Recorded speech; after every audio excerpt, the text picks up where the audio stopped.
പോയത് നമ്മൾക്കറിയാം, വലിയ വലിയ മുതലാളിമാർ വരെ.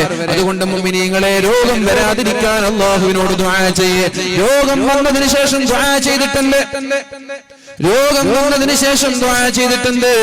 രോഗം വന്ന ഹോസ്പിറ്റലിൽ പോയി ലക്ഷങ്ങൾ ചെലവഴിക്കുന്നതിനേക്കാളും നല്ലത് രോഗം വരാതിരിക്കാൻ നിങ്ങൾ ലക്ഷങ്ങൾ ചെലവഴിച്ചോളൂ.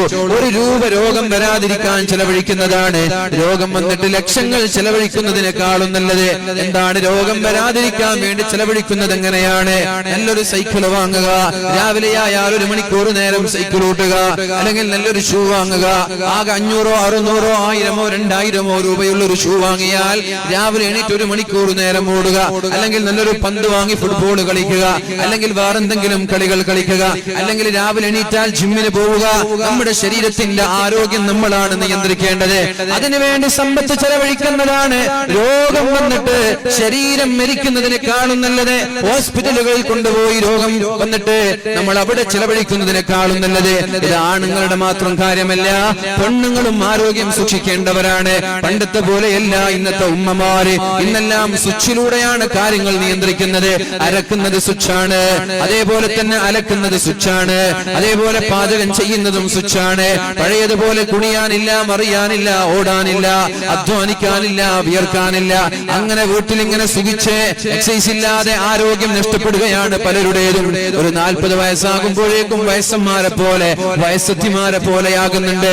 അതുകൊണ്ട് സഹോദരിമാരെ, ഒന്ന് രാവിലെ ആയാൽ വീടിലോ വീടിന്റെ പരിസരത്തോ നിങ്ങളുടെ സ്വകാര്യതയിൽ, നിങ്ങളുടെ പ്രൈവസിയിൽ കളിക്കാനാണെങ്കിൽ കളിക്കാൻ, ഓടാനാണെങ്കിൽ ഓടാൻ, നിങ്ങളുടെ ആരോഗ്യം ശ്രദ്ധിക്കേണ്ടത് നിങ്ങളുടെ ബാധ്യതയാണ്, നിങ്ങളുടെ കടമയാണത്. അതിന് സഹായം ചെയ്തു കൊടുക്കണം ഭർത്താക്കന്മാരെ. നമ്മുടെ ഭാര്യമാരുടെ ആരോഗ്യവും ഫിറ്റ്നസും ശ്രദ്ധിക്കേണ്ടത് ഭർത്താക്കന്മാരുടെ കടമയാണ്. മക്കളുടെ ആരോഗ്യവും ഫിറ്റ്നസും ശ്രദ്ധിക്കേണ്ടത് ഉപ്പമാരുടെ കടമയാണ്. നിങ്ങളാണ് അവരെ ഓടിക്കേണ്ടത്, നിങ്ങളാണ് അവരെ കളിപ്പിക്കേണ്ടത്, നിങ്ങളാണ് അവരുടെ തടി കൺട്രോൾ ചെയ്യേണ്ടത്, നിങ്ങളാണ് അവരുടെ വയറ് കൺട്രോൾ ചെയ്യേണ്ടത്. ചിന്ന് ചിന്ന് ചിന്ന് എന്ന് പറഞ്ഞ് മൂക്കറ്റം വരെ തിന്നിക്കാനല്ല ഒരു മാതാപിതാക്കളും ശ്രദ്ധിക്കേണ്ടത്. അവരുടെ വയറ് ചാടാതെ നിയന്ത്രിക്കേണ്ടത് നിങ്ങളുടെ കടമയാണ്. ഒരൽപ്പം ചിന്നാൽ മതി എന്നാ പറഞ്ഞത്. ഒരു മനുഷ്യന്റെ വയറിന്റെ കപ്പാസിറ്റി എന്ന് പറയുന്നത് 1 ലിറ്ററാണ് എന്നാണ് ശാസ്ത്രം നമ്മോട് പറഞ്ഞു തരുന്നത്. 1 ലിറ്ററാണ് ഒരു മനുഷ്യന്റെ വയറിന്റെ കപ്പാസിറ്റി. ഒരു ആവറേജ് മനുഷ്യന്റെ വയറിന്റെ കപ്പാസിറ്റി 1 ലിറ്ററാണ്.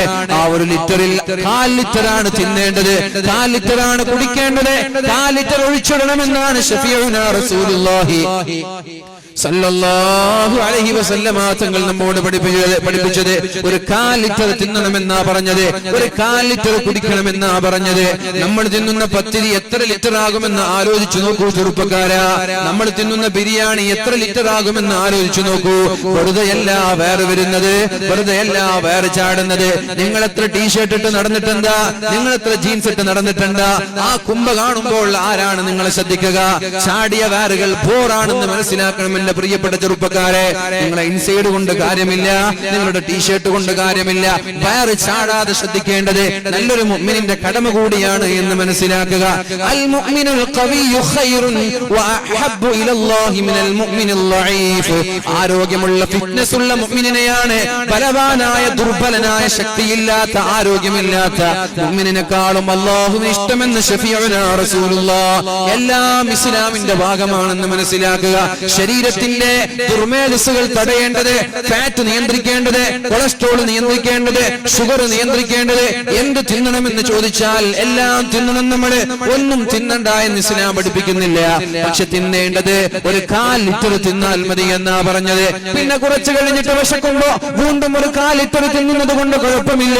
പക്ഷെ ഒരേ സമയത്ത് 1 ലിറ്റർ നീ തിന്നാനും 1 ലിറ്റർ കുടിക്കാനും തയ്യാറായാൽ സ്വാഭാവികമായി എലസ്റ്റിക് പോലെയുള്ള നമ്മുടെ ആമാശയം വലുതാകുമെന്നുള്ളതാണ്. സ്ത്രീകൾ ഗർഭിണിയാകുമ്പോ 1-ാം മാസവും 9-ാം മാസവും വ്യത്യാസമുള്ളതുപോലെ നന്നായി തിന്നുന്നതിനനുസരിച്ച് ഓരോ ആളുകളുടെ വയർ ഇങ്ങനെ വർദ്ധിച്ചു വരുമെന്നുള്ളതാണ്.